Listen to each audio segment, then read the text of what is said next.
J'ai souvent eu le sentiment que de nombreuses personnes étaient même heureuses pour ma réussite.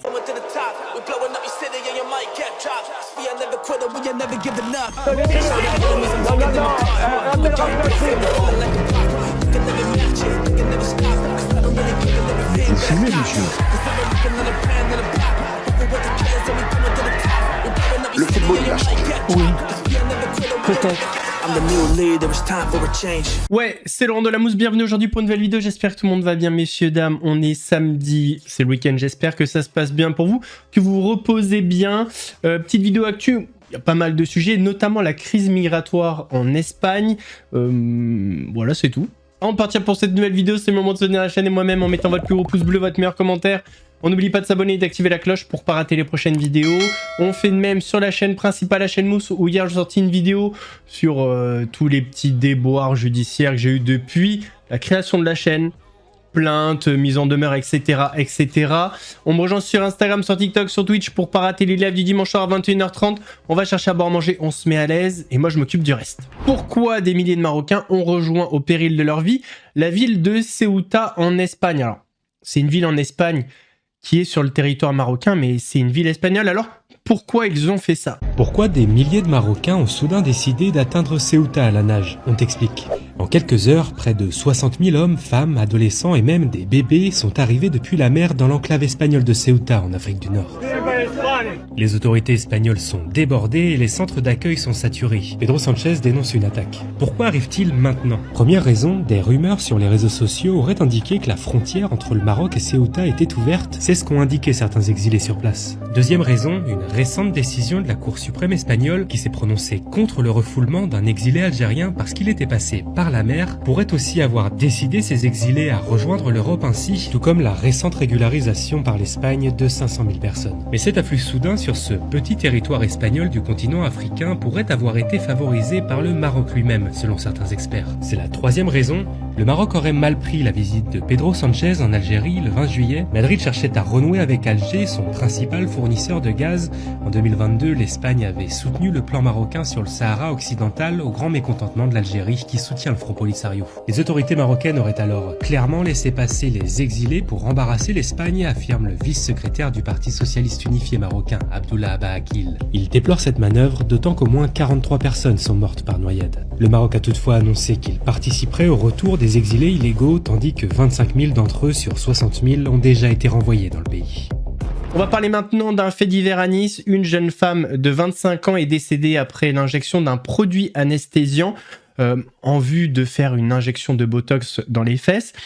Le problème dans tout ça, c'est que le salon de beauté n'était pas qualifié pour faire ça.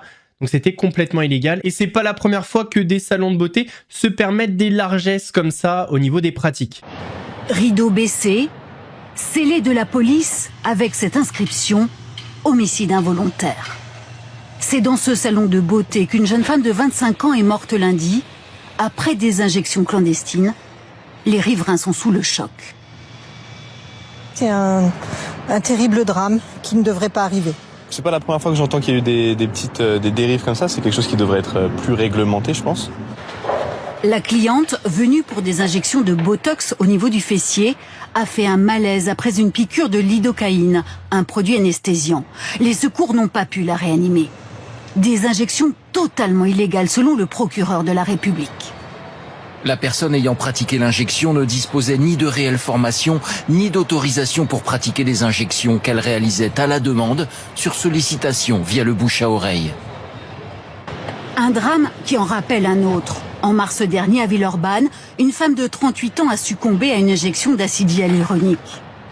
Des pratiques illégales en constante augmentation réalisées dans des salons clandestins, comme celui-ci filmé en avril dernier. Comment vous m'avez trouvé? Internet. D'accord. Sur les réseaux sociaux, les offres pullulent. Injection à prix cassé. C'est ce type de site qui doit être absolument interdit. Selon les spécialistes, 40% des injections sont réalisées par des personnes non qualifiées. Il s'agit pourtant d'actes médicaux. Il faut que ça soit fait par un médecin, parce que il faut connaître le nettoyage de la peau, donc l'asepsie, il faut connaître le plan dans lequel on injecte, il faut savoir comment injecter, il faut savoir ce que l'on injecte. Et donc il faut comprendre que, un, ils risquent leur vie, et deux, on ne peut pas tout régler. On ne peut pas tout traiter. À Nice, la gérante du salon et la femme qui a procédé à l'injection ont été mises en examen et placées en détention. La DZ Mafia continue de faire parler d'elle. Il y a quelques mois de ça, on avait parlé de Maëva Guénam. On sait qu'il y a un ami du rappeur SCH qui a été assassiné par la DZ Mafia. C'était SCH qui était visé. Dernièrement, on a parlé de la voiture de Carla Moreau.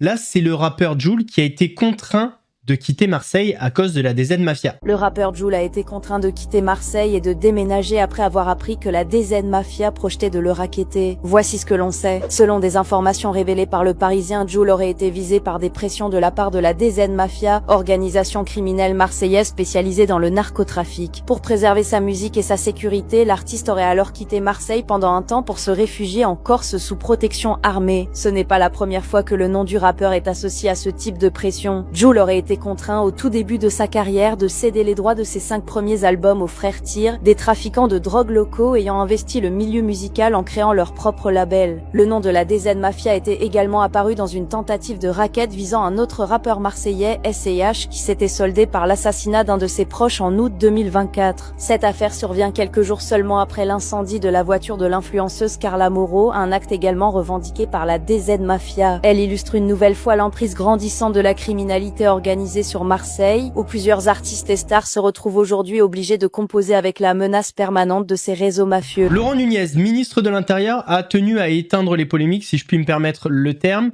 par rapport à certaines préférences qui ont été faites en Gironde. En effet, les habitants du village du Porge se sentent lésés, délaissés par rapport à d'autres villes comme le Cap Ferré par exemple. Il a tenu à clarifier la situation. Est-ce qu'on le croit pour autant? Pas forcément, mais je vous laisse écouter. Il n'y a eu aucune instruction en ce sens. Aucune instruction, ni en local, ni en national, en ce sens. La priorité, c'est de sauver les vies humaines. Les habitants du Porge. Le Porge, qui est l'une des communes les plus touchées, avec plus de 250 maisons totalement détruites, qui disent pour certains, et ils se sont pour certains d'entre eux montés en collectif, d'avoir été sacrifiés au profit d'autres communes qui, le disent-ils encore une fois, ont plus été protégées. Qu'est-ce que répond le ministre de l'Intérieur à ce collectif? Le ministre de l'Intérieur répond d'abord, l'objectif premier, c'est de sauver des vies humaines. Ça, c'est l'objectif premier. Il n'y a pas eu de choix. J'entends dire qu'il y aurait eu, on aurait privilégié la presqu'île du Cap Ferret par rapport à une commune. Il n'y a eu aucune instruction en ce sens. Aucune instruction, ni en local, ni en national, en ce sens. La priorité, c'est de sauver des vies humaines. Maintenant, ce que je dis, je l'ai dit ce matin lors du point presse que j'ai fait depuis le ministère de l'Intérieur. On fera toute la transparence, il y aura un rétex et on sera absolument transparent sur la façon dont les choses se sont passées. Ce n'est que mon avis, moi j'ai du mal à y croire, hein. Quand on sait qu'au Cap Ferré, il y a des maisons qui appartiennent à Bernard Arnault et d'autres par exemple. Je sais pas ce qu'elle nous fait, Magaloche, en ce moment, mais elle nous sort des vidéos faites avec intelligence artificielle. On voit que c'est l'intelligence artificielle, déjà visuellement, mais surtout, c'est pas du tout la même voix. Bref. Pour moi, elle prépare le terrain en vue des interviews pour les présidentielles. Elle a annoncé qu'elle voulait revenir sur le devant de la scène par rapport à ça. Et alors, stratégie quand même payante, parce que ça fait beaucoup de vues. Je vous laisse voir. J'ai appris une leçon très difficile. Beaucoup de gens sont heureux pour vous, jusqu'au moment où votre réussite commence à les déranger. Au début, tout le monde vous encourage. On vous dit, vas-y fonce, on applaudit vos premiers succès, mais plus vous avancez et plus les réactions changent. On commence à dire que vous avez eu de la chance, on vous dit qu'on vous a aidé, on vous dit que vous avez changé, ou même que vous ne méritez pas vraiment ce qui vous arrive. J'ai souvent eu le sentiment que de nombreuses personnes étaient même heureuses pour ma réussite, à condition que ma réussite ne dépasse pas celle des autres. Et finalement, c'est humain. La réussite des autres peut nous renvoyer parfois à nos propres frustrations, ou même à nos propres renoncements. Mais c'est pas une raison pour arrêter d'avancer. Moi, j'ai compris une chose avec ma carrière. Il ne faut jamais construire sa vie pour rassurer les autres. Et si votre évolution dérange, continuez quand même. Parce que les personnes qui vous aiment sincèrement ne seront jamais menacées par votre réussite. Et au contraire, elles en seront très fières. Entourez-vous de gens qui vous motivent, entourez-vous de gens qui apprécient votre réussite, qui ne vous donnent jamais de mots négatifs, de mots humiliants, de mots rabaissants, qui vous donnent confiance en vous. Si tu as confiance en toi, c'est ce qui va te permettre de continuer à monter. Si tu perds cette confiance en toi, parce que tu écoutes trop les gens rentrent dans ta tête, alors c'est terminé. Messieurs, dames, on va parler un petit peu de football. Premier sujet, si vous avez critiqué l'Argentine, peut-être que vous ne pourrez plus rentrer sur le territoire argentin. Oh mince, on est vraiment déçus. Moi qui voulais aller en Argentine. Non, je suis sûr que c'est pas dégueulasse en vrai, l'Argentine. Mais l'équipe d'Argentine et les supporters nazis là, tout ça, ceux qu'on fait des chances sur l'équipe de France, on vous baise, quoi. Et tant pis si on peut plus aller chez vous. Si vous avez critiqué l'Argentine pendant la Coupe du Monde, vous ne pourrez peut-être plus y aller. Je vous explique pourquoi. C'est une nouvelle mesure voulue par le président argentin Javier Milei. Un nouveau décret, publié le 30 juillet, vise les étrangers qui auraient diffusé des messages de haine, oralement ou par écrit, ou incité à la violence contre le peuple argentin dans son ensemble, ou contre un citoyen argentin motivé par sa nationalité. Alors, si vous vous reconnaissez dans cette description, vous pourriez, à l'avenir, être interdit d'entrer dans le pays, ou bien en être expulsé. Dans un communiqué de presse, Javier Milei a justifié sa mesure par les récentes manifestations d'hostilité contre la République argentine et les Argentins, mais sans donner de détails sur ce qu'il entend par manifestation. Dans le préambule du décret, on peut entre autres lire qu'ont considérablement augmenté les messages de haine et actes d'hostilité et de mépris dirigés spécifiquement contre le peuple argentin, sa culture et son identité nationale, et que cela constitue un risque pour tous les Argentins. Ce texte devra passer par le Parlement avant d'être adopté. Et même s'il est adopté, on peut aussi questionner son degré d'applicabilité. Qu'est-ce qu'on entend par discours de haine? Quels sont les critères? Et comment déterminer ceux qui ont ces discours? Tout ça n'est pas défini dans le texte. La sélection argentine de football, surtout après sa finale contre l'Espagne, avait fait l'objet de beaucoup de critiques. D'ailleurs, le 29 juillet, la FIFA a annoncé l'ouverture d'une procédure disciplinaire visant la fédération argentine en lien avec des chants et gestes discriminatoires, l'affichage de messages inappropriés par l'équipe et les spectateurs, le lancer d'objets par des fans et les incidents entre joueurs à l'issue de la finale. Parlons maintenant de la FIFA. On en avait parlé, je crois que c'était jeudi. La FIFA, enfin surtout Gianni Infantino, le président de la FIFA, voulait privatiser le football en créant une nouvelle société valorisée à 20 milliards par la FIFA et donner 20% de cette société à qui?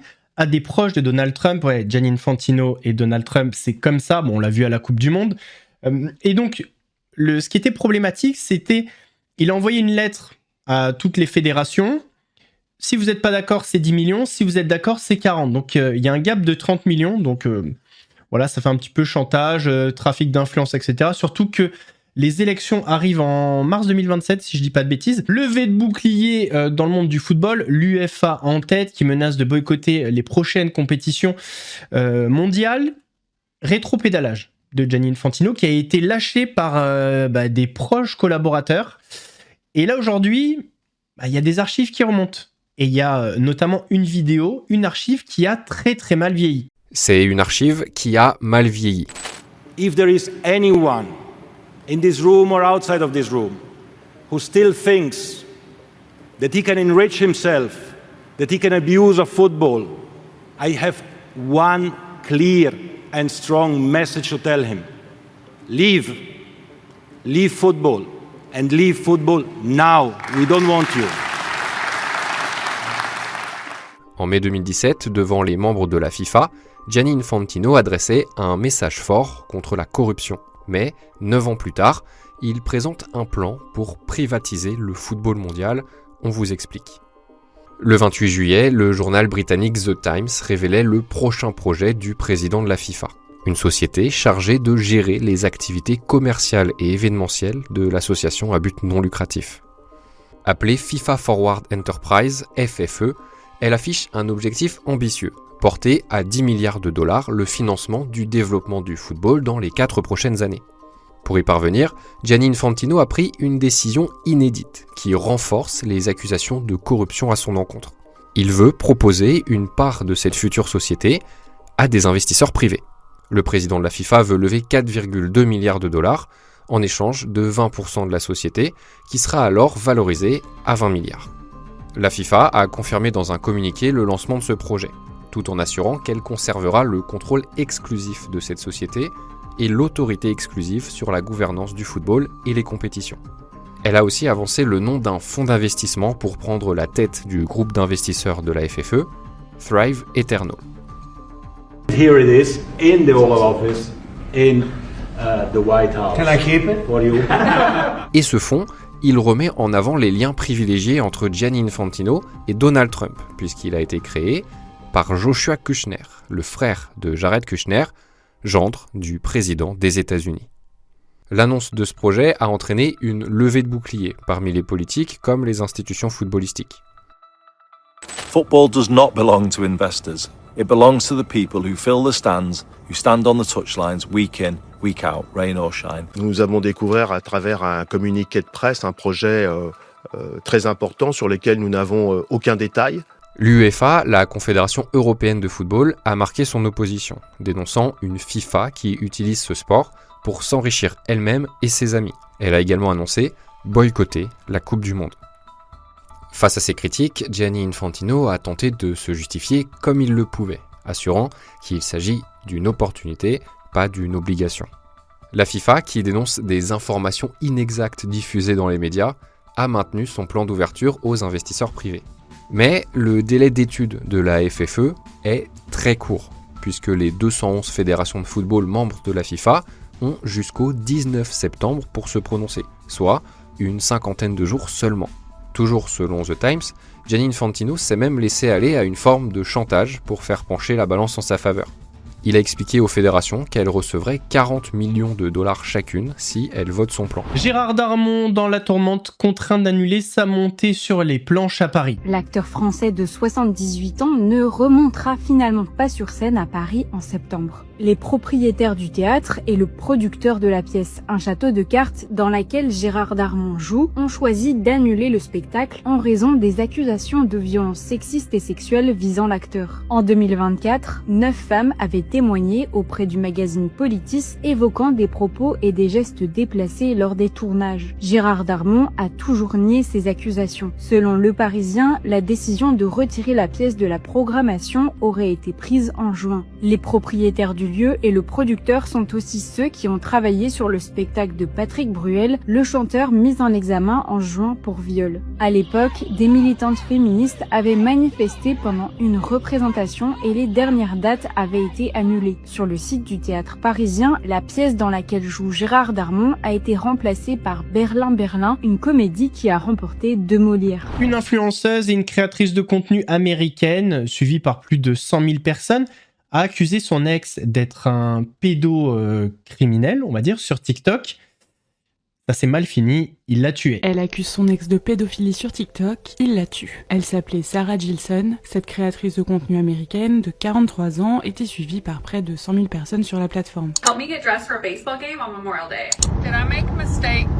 I went darker with my hair. Le 12 juillet dernier, elle publie une vidéo qui reprend une trend du moment, parodiée une interview pour un documentaire Netflix. À l'écran, on peut lire « Je me prépare pour quand Netflix sortira un documentaire sur mon futur ex-mari dont je viens d'apprendre qu'il est pédophile. » En légende, elle ajoute « J'aimerais que ce soit une blague. » L'homme qu'elle désigne, c'est Jérémia Defay. Le couple est déjà séparé, mais pas encore officiellement divorcé. Et ce n'est pas la première fois que Sarah alerte sur le comportement de Defay. En 2021, elle avait déjà déposé 2 demandes d'ordonnance de protection contre lui qui avaient été rejetées car elle ne s'était pas présentée aux audiences. Puis le 10 juin dernier, elle dépose une nouvelle demande d'ordonnance de protection d'urgence. Cette fois, Jérémia reçoit l'ordre de quitter immédiatement le domicile et de ne pas s'approcher à moins de 90 mètres de Sarah. C'est en effectuant cette démarche qu'elle rencontre une autre mère de famille venue demander une ordonnance de protection contre Jérémia au nom de sa fille de 15 ans. L'adolescente qui jouait dans l'équipe de basket entraînée par Jérémia l'accuse de l'avoir embrassée et touchée de manière inappropriée. Elle affirme aussi qu'il lui aurait envoyé des messages pour l'inviter dans une chambre d'hôtel et lui aurait proposé de l'argent pour qu'elle garde le silence. C'est après avoir pris connaissance de ces accusations que Sarah publie sa vidéo sur TikTok. 2 semaines plus tard, le 23 juillet, Sarah Gilson et Jérémia Defay sont retrouvés morts à leur domicile dans l'Oklahoma. Selon les autorités, Jérémia aurait abattu Sarah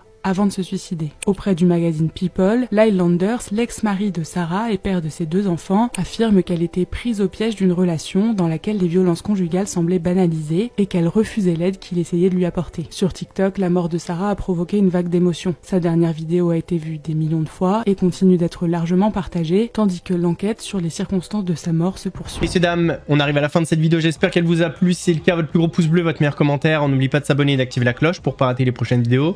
On fait de même sur la chaîne principale, la chaîne Mousse, où hier j'ai sorti une vidéo sur un peu mes déboires judiciaires, plaintes, mise en demeure, etc. Donc allez donner de la force, le lien est en commentaire épinglé. On me rejoint sur Instagram, sur TikTok, sur Twitch pour pas rater les lives du dimanche soir à 21h30. Nous on se donne rendez-vous lundi. En attendant, prenez soin de vous. Laurent de la Mousse vous salue.